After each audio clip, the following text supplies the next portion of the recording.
Welcome back to my channel. Today, what we're looking at is simplifying our complex fractions. So, our number one start by saying 4 divided by 3/4 minus 3 halves. So, what we want to do is we could take some time to work out what is in the denominator aspect of this. So we're subtracting fractions. So I could write this aside like this part is 3/4 minus 3/2. Since the denominators are the same, our aim is to actually have the same denominator. So we're looking at a 4 and a 2. So what we could do is to multiply the numerator and the denominator of 3 halves, all right, by 2/2. So when we do that, what we're actually looking at is 3 times 2, that's 6. 2 2's, that's 4. And as you could see now, what we have is the numerators, is the denominators being the same. And then because the denominators are the same, then we could keep that denominator. And then we're going to have 3 minus 6. This is actually minus 3. So what we're looking at is this is basically negative 3/4. Okay.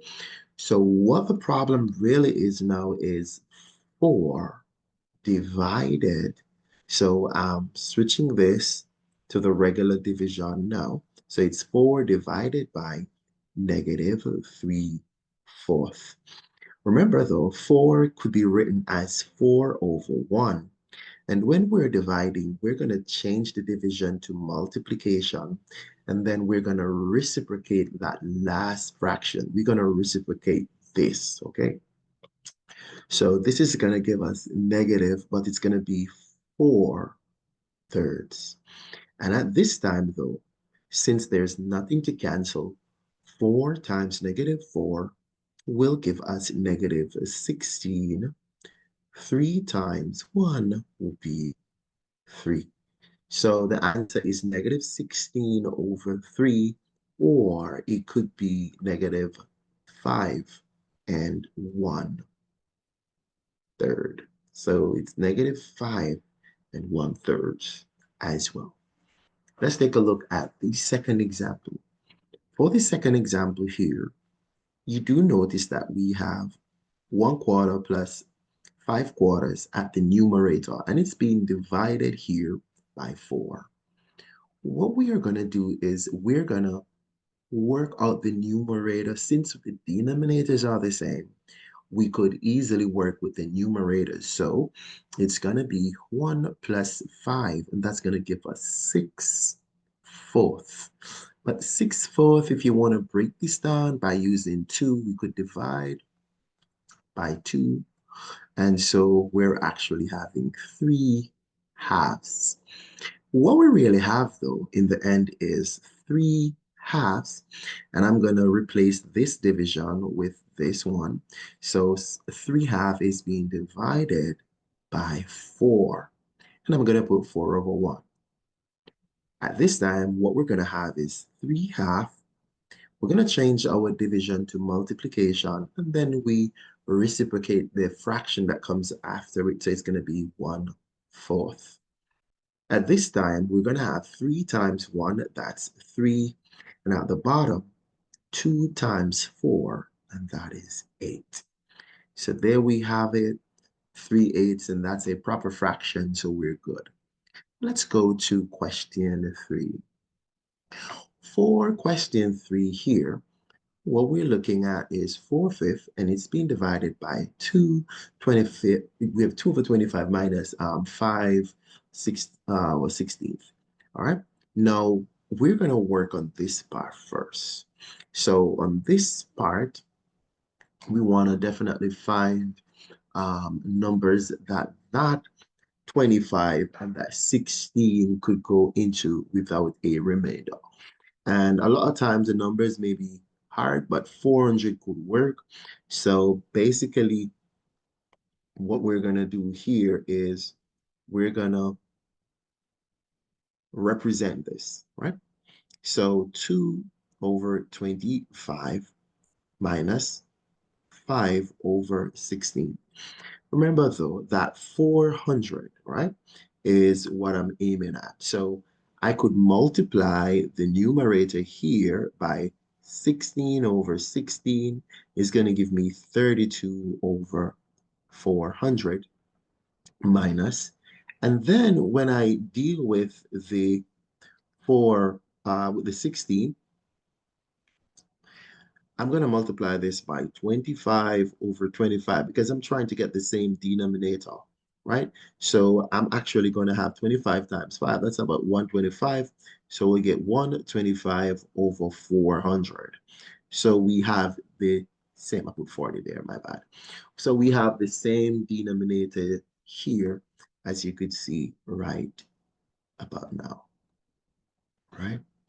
So in this case, we're going to have that 400. And then if we have 32 minus 125, that's like negative 93. So that's for the denominator. Remember though that we actually have this on top. So what we really have is 4/5. And I'm going to write this division here. I'm going to use this for it. So 4/5 divides by negative 93 over 400. Where do we go from here? It's going to be 4/5, but we're going to multiply, then reciprocate the fraction that comes after. Remember, this is a negative. From here, the 5 could go into the 400, right? We could see that being canceled. So that's going to take us about 80 times. So this is going to give us 80. So let us see what we got. What we have here is 4 times negative 80, and this is negative 30, 300 and actually 20 over 93, right? So 320 divided by 93, that's what we have. Negative 320 should say. So that's basically about 3 times, right? 3 times and about 41 over that 93. So we could have this or we could have that. Let's take a look at number 4. At number 4, we're seeing we have a 2 in our numerator, but we got to work out this. So let's take this apart. So it's 3/2, and we're subtracting 4/3. Our aim is to have the same denominator, so we're going to multiply this by, we're aiming at getting 6, so we're going to multiply by 2 over 2. But for this one, we have to multiply by 3 over 3. So what we're actually having here is 9 over 6 minus 8 over 6. And when we do work these out now, I'm going to actually have 1/6 for that numerator. But what did we really have? We have 2 first, and then I'm going to divide, but I'm going to use this division here, 1/6. But remember, 2 is the same thing as 2 over 1. And we're going to divide, which means we're going to change the division to multiplication, and then we reciprocate the last fraction. So we're having 12 over 1, which is the same thing as 12. And that's my final answer. All right, thank you for watching. And that's just a few complex fractions. Subscribe, like, and drop a comment. See you next time. Bye.